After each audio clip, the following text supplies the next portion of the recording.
Hello and welcome back to the channel. Yes, not the type of film that I would normally review, but it's out. We're going to review it. It's inevitable. Today we are going to review why am I doing this? Someone's got to do it. Someone's got to do it. Might as well be me. Today we are going to review Bridget Jones' Mad About the Boy.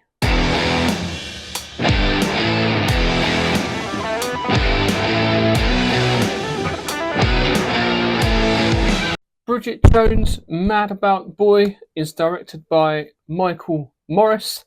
It stars Renee Zellweger returning as Bridget Jones, Chiwetel Ejiofor, stars Leo Woodall and Hugh Grant.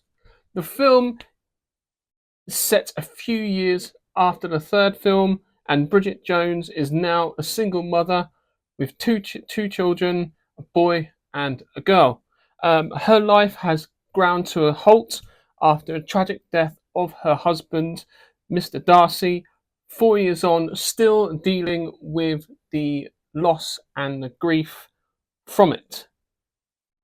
She gets constant barrage of advice from her friends asking her to move on with her life and start living her life again and continue moving on with life.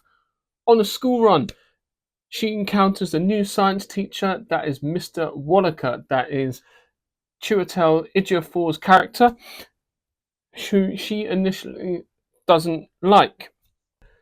During a walk in the park, her kids get stuck up a tree and are soon rescued by park ranger Rockster, that is Leo Woodall's character.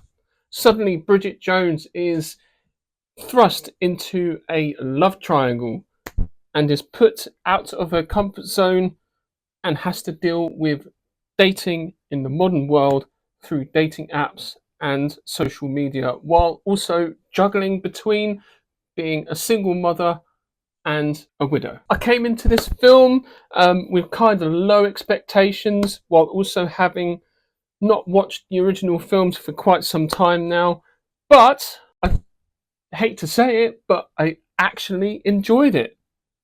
I actually did quite enjoy it. It deals with some realistic and relatable themes that I think most of us have experienced in one time or another. Themes of loss, grief, guilt, and loneliness. It talks about the modern dating world and behaviours that come with that.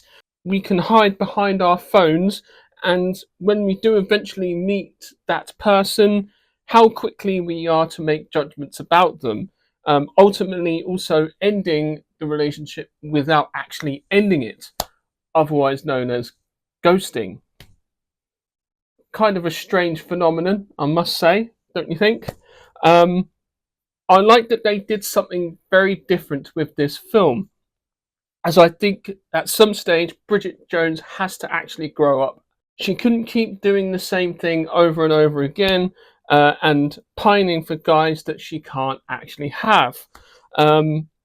That formula gets a little stale after a while, and so they made the right choice to go a little bit darker. There were several gut-wrenching moments when she's talking about death to her kids, which they handled well, and it was quite tastefully done at the same time. This film does, however, follow some of the traditional rom-com traits, as I found myself rolling my eyes at the screen when Leo Woodall's character dives into the pool to rescue the dog.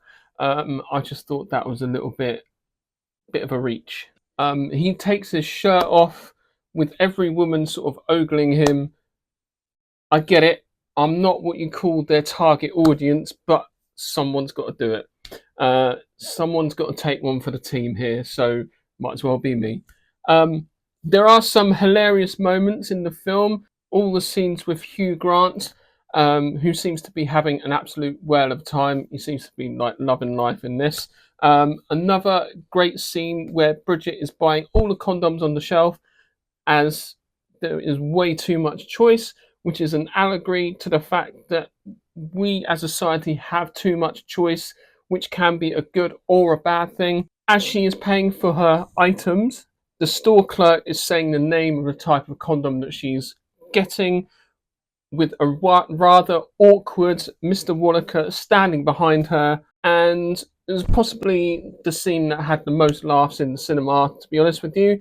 The performances were great from everyone, including the kids and the younger generation of actors that were involved in the film. I think Marvel people might actually like this as well, as it has Marin Bondo, that's Chiwetel Ejiofor from Doctor Strange. Also, out of nowhere, Gaius Baltar turns up from Battlestar Galactica. And you're like, hang on a minute, that's Gaius Baltar. What's he doing here?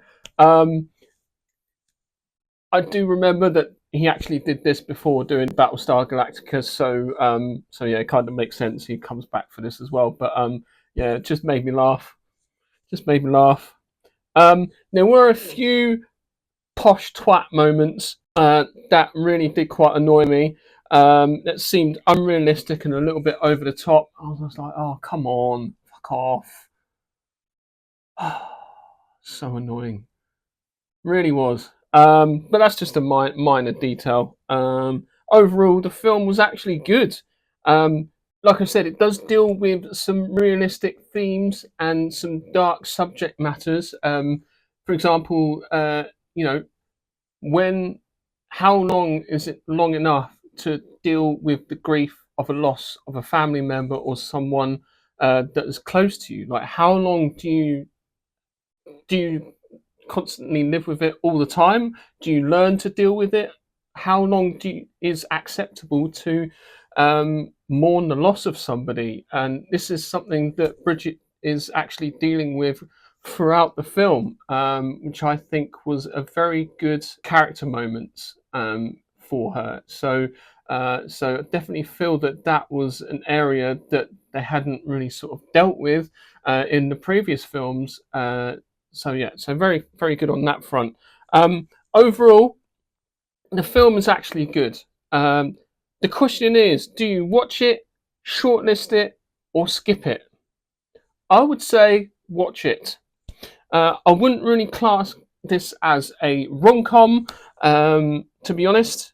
It's more of a drama, I'd say, with moments of comedy and lightheartedness thrown into it. However, I do feel like I need to do something a bit more manly, like spit or drink a beer. Yeah, shoot something. I don't know, something manly. My testosterone levels have dipped a little bit. I'm not gonna lie. You know, the audience that I was with was predominantly women, and slightly older generation of people. I mean, this was a 1:30 showing that I went to, so it might be different later on. But yeah, so let me know what you think in the comments and in chat if you've seen Bridget Jones's Diary. Not Bridget Jones's Diary. Oh, you know what I mean. Bridget Jones, Mad About the Boy. If you've seen it, let me know in the comments. Let me know how you feel about those types of films and what you feel in general about the romantic comedy genre. Is it very much still alive? Or is it an old sentiment now with changing times? Who knows?